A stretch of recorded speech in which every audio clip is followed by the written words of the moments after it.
And please, put your hands together for our next speaker, someone who has been described as feisty, someone who's been described as passionate, someone who spent her life fighting against inequality and for social justice in an independent Scotland, Eva Comrie Alba, Equalities Officer.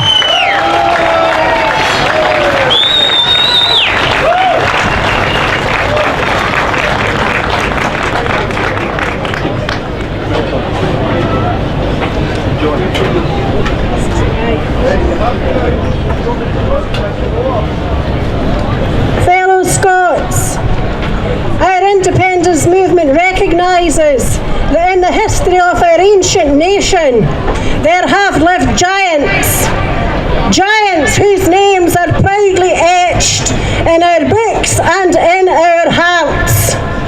And this week we remembered with some mirth and with some tears one such hero, Ian Hamilton. He who helped to recover our sacred stone of destiny on Christmas Day 1950. Never underestimate the courage and the guile that those actions required.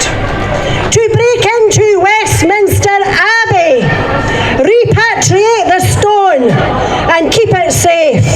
Rarely, since the days of Sir William Wallace, has a band of Scotsmen managed to outwit, albeit temporarily, the might of the British establishment so comprehensively under the world's fascinated gaze. And my friends, the world's fascinated gaze is now upon Scotland as we begin once more to face down the might of the British establishment.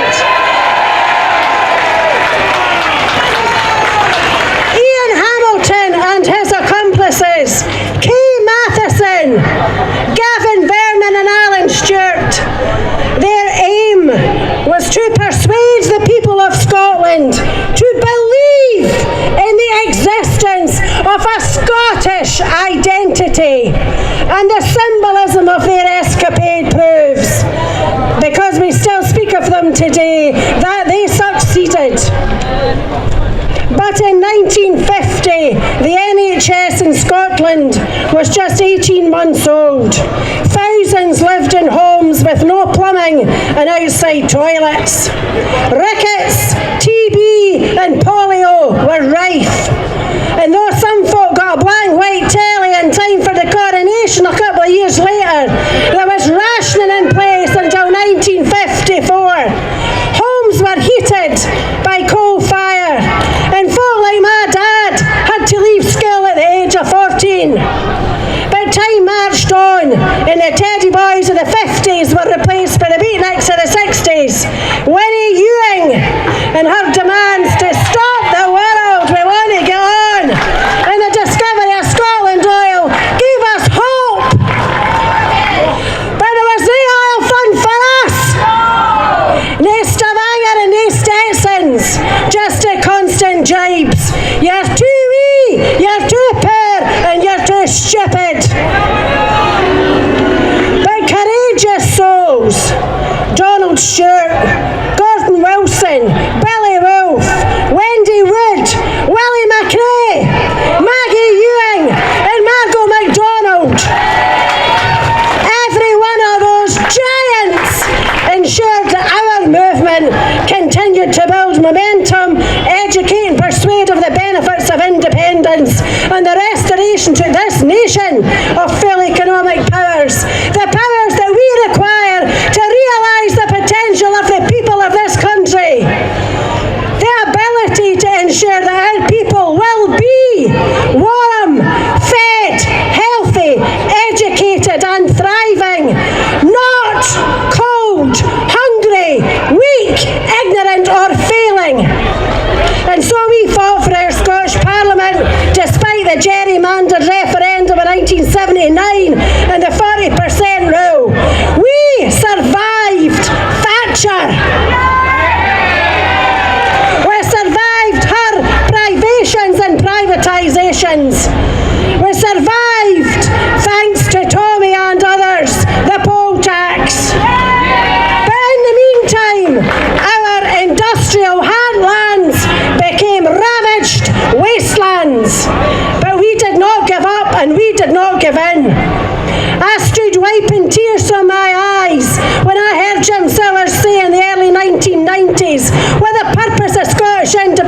was. It was this, to wipe every unnecessary tear from every Scottish cheek. And that is what it remains. And so, 1999 brought the devolution that was going to kill independence stone dead. However, SNP victories achieved by Alex Salmond, Nicola Sturgeon, John Swinney, Kenny McCaskill and countless others brought us the chance of freedom in 2014. I stood in this square again on Yesmas Eve, the 17th of September 2014, and I listened to Tommy and he said, well, Scotland might only have 10 years of oil left, but the UK's got 10 hours. And had we mobilised every supporter at that point, would have been a free country. We could have had then our own national energy company, our own currency, and the confidence in knowing we were in control of our own destiny, no longer subsidising the rump of the UK. But despite 2014, we still never gave up. And we will never give up. We will not admit defeat.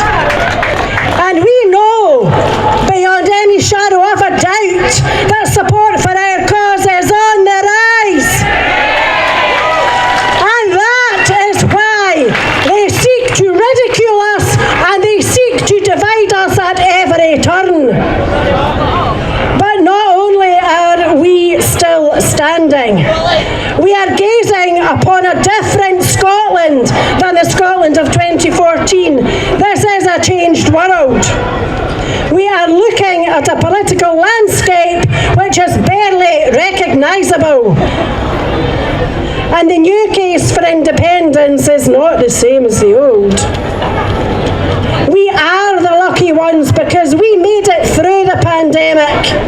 And we are here now to fight another day, for this independence campaign, my friends, is a fight for the very soul of Scotland. For our souls and for our lives. Because think about Ian Hamilton's 1950. Rickets and TB and polio have returned to Scotland in 2022.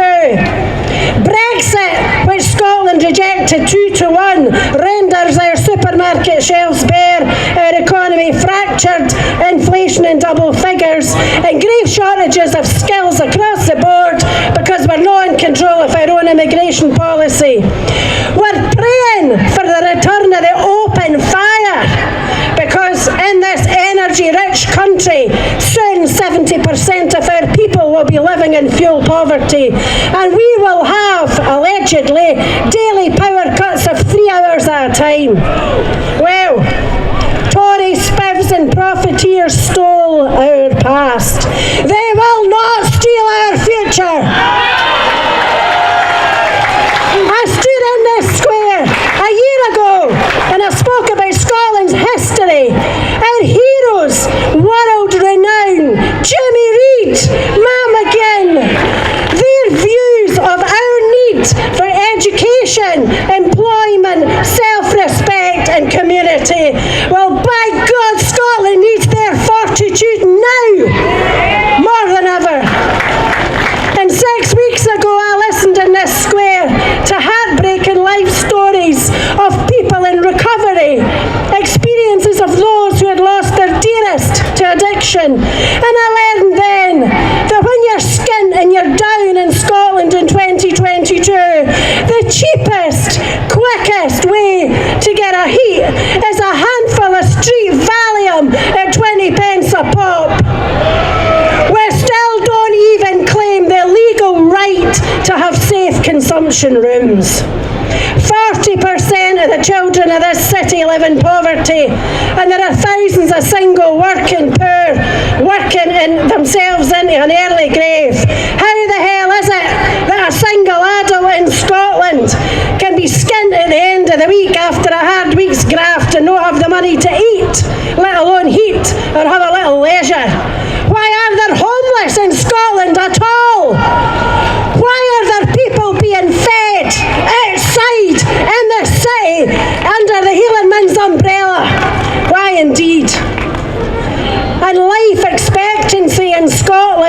reduced over the last 2 years.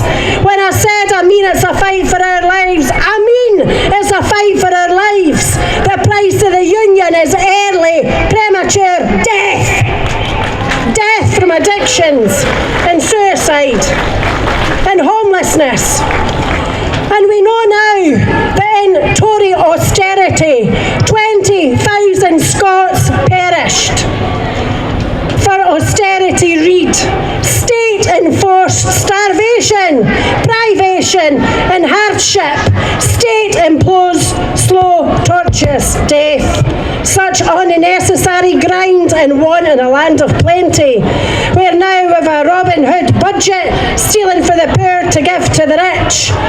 And so I say to you, my friends, let's remember Ian Hamilton's view, his determination that we recognise our Scottish identity. Let us strive to use every power and sinew at our disposal to shape our future and create a new destiny, a Scotland which is strong, powered by our movement, united in a determination to restore the freedom of this country. A country populated by citizens, not subjects, where equality and well-being matter more than privilege or an old school tie.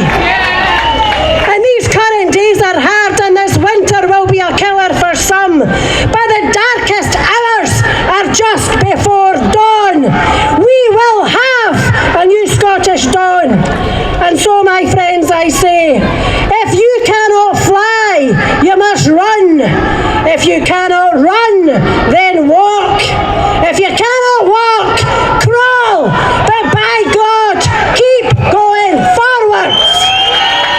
Forwards to our nation's independence, prosperity for all. It is within our grasp, provided that we are not diverted or divided. We must not fail. It is our turn, like Ian Hamilton did, to create history, to build the Scotland we know we deserve. May we rise